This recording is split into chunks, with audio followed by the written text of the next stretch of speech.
تو حفیظ اللہ جب تک آمسان. اعوذ باللہ من الشیطان الرجیم. بسم اللہ الرحمن الرحیم. یریدون لیطفئوا نور اللہ بافواہہم واللہ متم نورہ ولو کرہ المشرکون. صدق اللہ العلی العظیم. محترم حضرات، آج یوم جمہوریہ کی تقریب میں موجود ہمارے سبھی علاقے سے آئے ہوئے مہمان گرامی اور ہمارے اساتذہ کرام، اس مدرسے کے طلبہ عزیز، میں کچھ کہنے سے زیادہ بہتر یہ سمجھتا ہوں کہ ہمارے طلبہ نے جو پروگرام آپ کے سامنے پیش کیا ہے وہ بہت ہی عمدہ اور بہت ہی اچھا اس معنی میں ہے کہ بڑے بڑے پڑھے لکھے لوگوں کو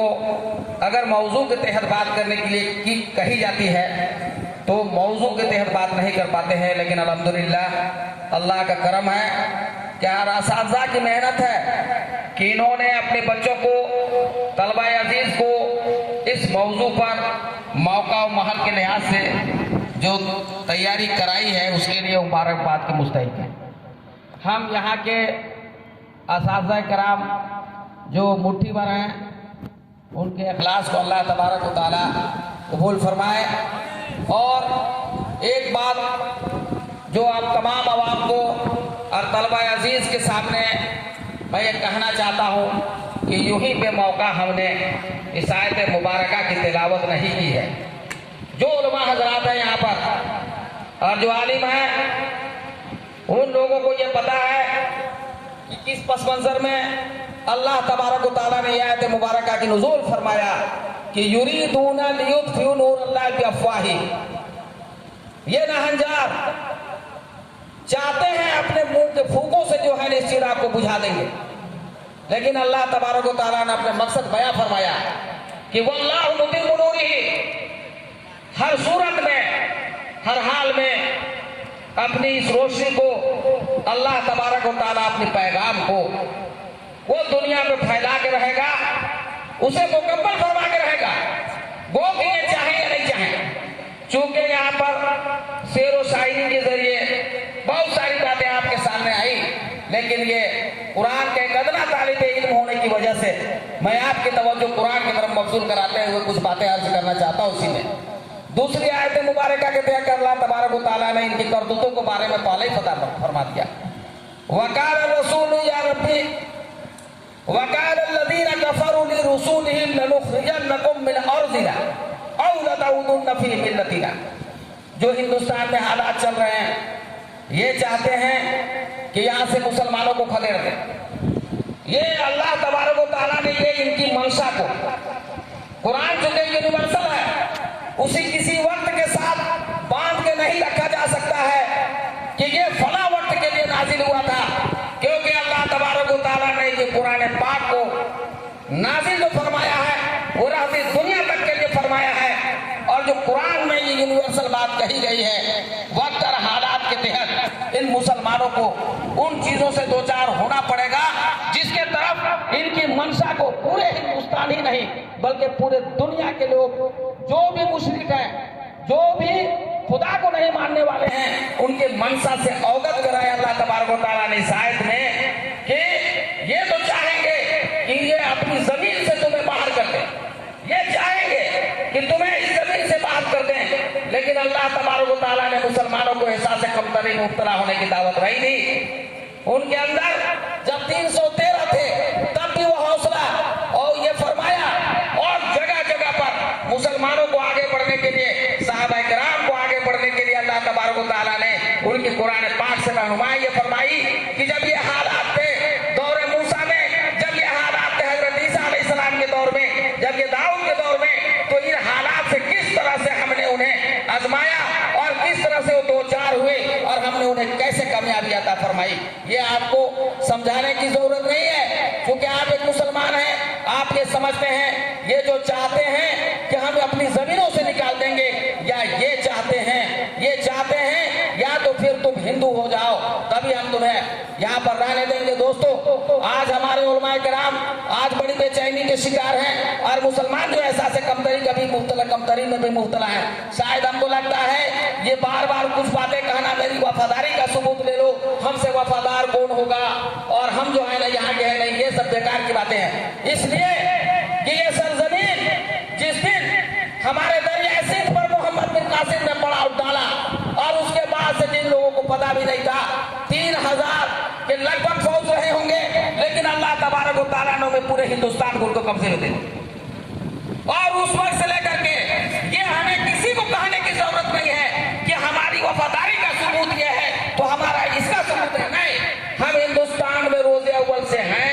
रहेंगे और अल्लाह तबारक व तआला जब तक चाहेगा तब तक रहेगा। क्योंकि मैं एक बात आपको तवज्जो दिला दूं, आपको ये मायूस होने की जरूरत नहीं है। हिंदुस्तान को संभालने में मुसलमानों का कितना बड़ा योगदान है। आपको एक बात से पता कीजिए कि जब हिंदुस्तान में मुसलमान नहीं आए थे तो हिंदुस्तान वर्णों में बटा हुआ था। वहां एक कुआं से सारे लोग पानी नहीं पी सकते थे,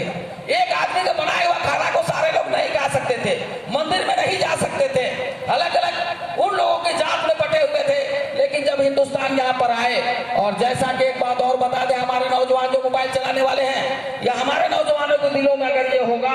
कि नहीं इस्लाम जो है ना तलवार से फायदा है, तो कतई नहीं। आपको मैं बता दूं इस्लाम के कुछ उसूल ऐसे हैं जो हिंदुस्तान में जब यहाँ पर जब आए तो उन लोगों को देखा कि इनके फौजों में किसी तरह का कोई तफरीक नहीं है, किसी तरह से कोई जात पात का निजाम नहीं है, एक ही जगह खाना खा रहे हैं, एक ही कुआं से पानी पी रहे हैं, एक ही जगह रह रहे हैं। ये यहाँ के अवाम में जो दबे कुचले लोग थे वो बड़े मुतासिर हुए और उन्होंने उनके इस इखलाक से, उनकी मसावात की ये से मुतासिर होकर के उन्होंने इस्लाम कबूल किया। और आज उस वक्त तो बहुत कम थे, लेकिन आज अल्लाह तबारक व तआला ने हिंदुस्तान में खास तौर से यानी मुसलमानों की जो आबादी है लगभग 30 करोड़ की आबादी है, इसलिए ये मायूस होने की जरूरत नहीं थी। जब 313 थे और जब सच्चे थे तो अल्लाह तबारक व तआला ने उन्हें पूरा अरब में पूरा दुनिया उनके अरब को कब्जा कर दिला दिया। आज 30 करोड़ की आबादी है, इसलिए सोचने के घबराने की जरूरत नहीं है कि ये कूड़ा करकट समझ करके आपको बाहर निकाल देंगे, नहीं। लेकिन चूंकि आज जिस तकरीब को हम मना रहे हैं, यौम जमहूरिया, डेमोक्रेसी, सेकुलरिज्म, संविधान, यानी हिंदुस्तान को जैसा कि आपके बच्चों ने भी बताया, हमारे लोगों ने भी बताया कि ये संविधान जब बना तो उसमें पूरे भारत के लोगों ने एक तय किया कि हमें किस तरह से क्या रहना है, किस तरह से हमें अधिकार लेना है और किस तरह से हम लोगों को अधिकार देना है। ये सारी बातों को कॉन्स्टिट्यूशन में ये लिखा गया। और एक बात और मैं बता दूं, शायद हमारे पढ़े लिखे लोग हैं यहाँ पर और हमारे तलबा, हमारे असातिज़ा को ध्यान में भी आना चाहिए कि बार बार ठीक है कि डॉक्टर बाबा साहब हम अम्बेडकर का नाम जो हम बार बार लेते हैं, तो ये ऐसा नहीं है कि हमारे सिर्फ बाबा साहब ने ही यानी पूरी कॉन्स्टिट्यूशन जो इतना अकेले लिख दिया, बल्कि वो उसके चेयरमैन थे, उसके अध्यक्ष थे, इन्होंने बहुत सारे उलमा भी थे, मौलाना अबुल कलाम आजाद भी थे उस मंडली में, बहुत सारे लोग थे, उनके वो अध्यक्ष थे, इसीलिए उनके नाम की तरफ मंसूब किया जाता है। इसलिए कभी कभी लगता है कि नहीं सिर्फ एक आदमी ने इस कॉन्स्टिट्यूशन को नहीं तैयार किया, बल्कि उसके सारे लोगों ने उसकी तैयारी की और जिसकी वजह से एक राइट दिया। और उसका राइट का मतलब आज जो एहतजाज हो रहा है सिर्फ इस लफ्ज की वजह से हो रहा है, क्योंकि हिंदुस्तान गैर मजहबी मुल्क है, डेमोक्रेसी है, गैर मजहबी मुल्क है, जिसका इंग्लिश में सेकुलरिज्म बोला जाता है। गैर मजहबी का मतलब यह हुआ कि इस हुकूमत का कोई अपना मजहब नहीं है, बल्कि हिंदुस्तान के जितने मज़ाहिब हैं वो इस मुल्क का मजहब है, वो इस कॉन्स्टिट्यूशन का मजहब है, वो किसी एक का मजहब नहीं। और उसमें किसी भी सूरत में जो है किसी के जात के बुनियाद पर, मजहब के बुनियाद पर ये हम कोई कानून नहीं बना सकते हैं। और इन्होंने जो है हमारे हिंदुस्तान की जो मौजूदा सरकार है, वो हमारे जो मौजूदा सरकार है उसने जो है अपनी मर्जी से और इस कॉन्स्टिट्यूशन के खिलाफ जाते हुए उन्होंने जो CAA यानी सिटीजनशिप अमेंडमेंट कानून जो बनाया, उसमें ये लिखा कि हम यहाँ जो लोग आकर के किसी दबे कुचले लोग हैं, परेशान हाल है, जुल्म के शिकार लोग आए हुए हैं, उनको हम यहाँ का सिटीजनशिप प्रदान करेंगे, इतने दिनों से रह रहे हैं उन्हें हम सिटीजन बनाएंगे। लेकिन उसमें गलती इसने ये की कि उसने ये लिखा कि हम हिंदू को देंगे, सिख को देंगे, ईसाई को देंगे, पारसी को देंगे। और उसने ये गलती मुसलमान को भी देंगे। और लड़ाई आज इसी बात का है, क्योंकि हिंदुस्तान को आप मालूम है कि 1764 में भी जब अंग्रेजों के जुल्म और सितम जब बढ़े, तो उस वक्त ईस्ट इंडिया कंपनी में भी मुसलमान जहां जहां के थे, उन्होंने जो है उससे सबसे पहली लड़ाई लड़ी, बक्सर की सबसे पहली लड़ाई है। और आप तारीख उठा करके अगर आप देखेंगे तो जब भी हिंदुस्तान के पर आना चाहा, हिंदुस्तान के सम्मान पर आ जाया या हिंदुस्तान के लोगों पर आ जाया, तो सबसे पहल मुसलमानों ने की। आपको ये 2-4 नामों के अलावा किसी राजे महाराजे के मारे जाने की आपको इत्तला नहीं है, या शहीद होने की इत्तला कहीं पर तारीख में नहीं मिलती है। लेकिन आपको मालूम होना चाहिए 1764 में भी अगुवाई करने वाले मुसलमान ही थे। और आपको ये भी मालूम है कि 1798 में अंग्रेजों से लड़ने वाला भी टीपू सुल्तान ही था, जिसने कि अंग्रेजों के यहाँ से बात करने के लिए लड़ा है। यही नहीं, जब 1857 में भी जब पूरे हिंदुस्तान से अंग्रेजों को बाहर करने के लिए जब पूरे लोग इकट्ठा हो गए, तो उस वक्त भी मुसलमानी था बहादुर शाह जफर। तो और ये बात हमें उन्हें गिनती करके उन्हें चिरोरी करने की आवश्यकता नहीं है। हमें अल्लाह तबारक व तआला ने फरमाया है वअंतुमुल आलौना इन कुंतुम मुमिनीन। चूंकि आज हमारी दशा ये है, इसकी वजह हम हैं। बहुत सारी चीजें हैं। एक बेनमाजी आदमी के अंदर ये कहा जाए अगर उसके सामने कि मस्जिद पर हमला हो गया, तो हमें लगता है नमाजियों से ज्यादा जज्बा उसके अंदर आएगा। लेकिन मस्जिद तभी बाकी रहेगा और वहां पर तभी वो बाकी रहेगी मस्जिद जब उसमें मस्जिद में नमाजियों से आबादी हो जाए और वहां पर लोग पहुंचे। बाहर के हमारे तलबा को खास तौर से मैं मुबारकबाद देता हूं और असातिज़ा को भी मुबारकबाद देता हूं और आपसे ये तवज्जो चाहता हूं। हमारे आबिद भाई ने बड़ी अच्छी बातों की तरफ तवज्जो दिलाई और हमारे असातिज़ा इसको समझते हैं, चूंकि प्रैक्टिकल तौर पर उन्होंने जो पेश किया है। और इससे ऐसा मालूम होता है कि चूंकि ये होनी चाहिए कि हमारे मदरसे के तालिब इल्म जहां इल्म दीन से आरास्ता हो, जहां इल्म दीन से उन्हें आरास्ता किया जाए, उन्हें हिंदुस्तान की उन चीजों को जो जरूरी है जिसे जानना और बताना हमारे असातिज़ा को चाहिए और उन्हें भी श्रेणी में लाना चाहिए कि 15 अगस्त क्या है, 26 जनवरी क्या है, हिंदुस्तान के पार्लियामेंट क्या है, और उसके बाद ये राज्यसभा, लोकसभा, विधानसभा, MP, MLA, ये सरकारी एडमिनिस्ट्रेशन, ये सारी चीजों के बारे में अल्लाह का करम है कि हमने जो मदरसा के सिलेबस को तरतीब दिया है, वो तरतीब यही है कि जहां हमारे बच्चों के अंदर दीन की मुकम्मल तालीम आए, वहीं पर दुनिया की तालीम से भी रोशनास कराया जाए, लेकिन बकदर जरूरत। ऐसा ना हो चूंकि ये मदारिस का काम है कि इन्ना नहनु नज़्ज़लना ज़िक्र व इन्ना लहु लहाफ़िज़ून। चूंकि अल्लाह तबारक व तआला ने फरमाया है, कुरान को मैंने ही नाज़िल फरमाया है और हम ही इसकी हिफाजत करेंगे। हम लोग की कोशिश होनी चाहिए कि इस आयत मुबारका का तहत हम लोग इसकी हिफाजत और बका का ज़ामिन बन जाएं, इसके लिए कोशिश करें। और अल्हम्दुलिल्लाह बहुत सारे मदारिस ऐसे हैं जिन्होंने दुनियावी चाक चौबंद में, दुनिया की जाहो जलाल में और न जाने यानी दुनिया की चाहत में उन्होंने अपने यहाँ से दर्जे हिफ्ज़ को ही समाप्त कर दिया। और अभी जो आयत मुबारका पढ़ी गई आपके सामने, दर्जा हिफ्ज़ को समाप्त कर दिया है। लेकिन अल्हम्दुलिल्लाह हमारा ये मदरसा रोज़े अव्वल से जो है कुरान के बुनियाद पर कायम हुआ है और दर्जा हिफ्ज़ माशाअल्लाह और ये सारे इलाके के जितने भी मदारिस हैं उन मदारिस से बेहतर है और बेहतर हुफ़ाज़ कराम यहाँ पर पढ़ रहे हैं। चूंकि कुरान को जिस लबो लहजा में पढ़ना चाहिए, आप पूरे मदारिस को आप देख लीजिए, हर जगह का मुताला कीजिए तो आपको मालूम होगा कि अल्लाह तबारक व तआला का करम है। हम में से किसी की यानी कोई इजाज नहीं है, अल्लाह का खास करम है कि मुट्ठी भर लोग हैं, लेकिन इनके अंदर ठोस तालीम दी जा रही है और दर्जा हिफ्ज़ के भी जो हुफ़ाज़ कराम पैदा हो रहे हैं वो कुरान को जिस उसलूब से पढ़ना चाहिए उस उसलूब से पढ़ाया जा रहा है। मैं बहुत ज्यादा समय ना लेते हुए, तलबा भी ठंडा से परेशान हैं और हमारे आवाम भी तकरीबन 2 घंटा से इस बात को समाप्त फरमा रहे हैं। मैं आपसे गुजारिश यही करूंगा कि मदरसे के चाको चौबंद या मदरसे में तालीम का इजाफा या मदरसे में यानी इन बच्चों को कैसे बेहतर से बेहतर तालीम दी जाए, तो ये हमारे आप पर निर्भर करता है कि हम अपनी कमाई से जो है उनमें से कुछ हिस्सा जो है हम मदरसे की तरफ तवज्जो दिलाएं। एक बात और मैं गुजारिश करना चाहता हूं कि अभी आपको मालूम है कि यूरोप में फ्रांस एक ऐसा मुल्क है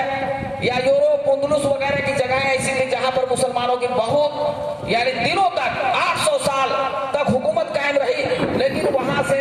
जो है ना सारे मदारिस खत्म हो गए, सारे मस्जिदें वीरान हो गई। और इसलिए ऐसा हुआ क्यों? इसलिए कि वहां के जो भी हालात पैदा हुए होंगे उन लोगों ने जो है उसके तरफ तवज्जो नहीं फरमाई होगी। बारकैफ अगर आपकी तवज्जो इस मदरसे की तरफ नहीं रहेगा, अगर आपके या अपने यानी दिलचस्पी अगर इसके साथ नहीं रहेगी, और एक बात मैं गुजारिश करना चाहता हूं कि हम तमाम चीजों से ऊपर उठ करके, चूंकि एक टिमटिमाता हुआ जो चिराग है उसे हमें बुझने नहीं देना चाहिए। हमारे असातिज़ा हम ये सवाल करने नहीं आते हैं कि हमारे बच्चों के अंदर बच्चों को कहां से आ रहा है, चूंकि इसका आमदनी का जरिया जो है कोई सरकार से नहीं मिलता, सिर्फ ये है ना आपके चंदे से ये मदरसा चलता है। और हमारे असातिज़ा और हम लोगों को जिम्मेदारी ये होनी चाहिए कि इनको किस बेहतर से बेहतर तरीके से जो है इनकी तनख्वाह का बंदोबस्त हो जाए, इनका क्या कहते हैं तलबा के रहने सहने का इंतजाम हो जाए। अभी इतना ठंडा गुजर गया, लेकिन मैं आपको बता दूं कि चंद ही ऐसे लोग थे जिनको ये ठंडक महसूस हुई और उन्होंने ये महसूस किया कि हम इन मदरसे के बच्चों को जो है कंबल मुहैया कराएं। और हमें अफसोस ये हुआ कि जो साहिब खैर भी हैं और जो जिन्हें अल्लाह तबारक व तआला ने मालो दौलत से नवाजा है, वो अपने मुखिया से ये नहीं कह सके कि मुझे दे दो, कहने के बजाय अगर ये कहे होते कि हमारा एक मदरसा है और उस मदरसा में बहुत सारे यतीम बच्चे हैं, उनको आप ये दे दीजिए। तो ये इसके तरफ हम लोगों को तवज्जो देने की जरूरत है। बारकैफ हम आपसे गुजारिश करेंगे कि ये मदरसा की तरक्की में आपकी हिस्सेदारी जब तक नहीं होगी, आपकी भागीदारी जब तक नहीं होगी, तब तक इसकी तरक्की नहीं हो सकता है। और मैं असातिज़ा कराम को दोबारा इनकी कोशिशों के लिए मुबारकबाद देता हूँ। और मैं ये चाहता हूँ कि ये 26 जनवरी तो एक खास यानी मौके से एक प्रोग्राम है, लेकिन एनुअल प्रोग्राम में आप जो है बच्चों के एग्जाम के बाद तैयारी कराएं और इसमें हमारे जो इस इलाके के नुमाइंदे हैं उन लोगों को दावत दें। तो हो सकता है कोशिश होगी कि अल्लाह तबारक व तआला उनके दिलों को इसके तरफ मुतवज्जो फरमा दे, तो हमारे जो बिल्डिंग के मसाइल हैं और बहुत सारे मसाइल जो हैं उनको अल्लाह तबारक व तआला उस रास्ते से हमें मुहैया करा दे। मैं हम तमाम लोगों का शुक्रिया अदा करते हुए और तलबाओं जिन्होंने बड़ी अच्छी तकरीरें की, एक मौजू के तहत तकरीर की, नज़्म भी अच्छे पढ़े, और हमारे असातिज़ा कराम की मेहनत को फिर मैं उन्हें दोबारा मुबारकबाद देता हूँ। और मैं इन्हीं बातों पर अपनी बात को ख़त्म करता हूँ। शुक्रिया। वाखिर दावा अल्हम्दुलिल्लाह रब्बिल आलमीन।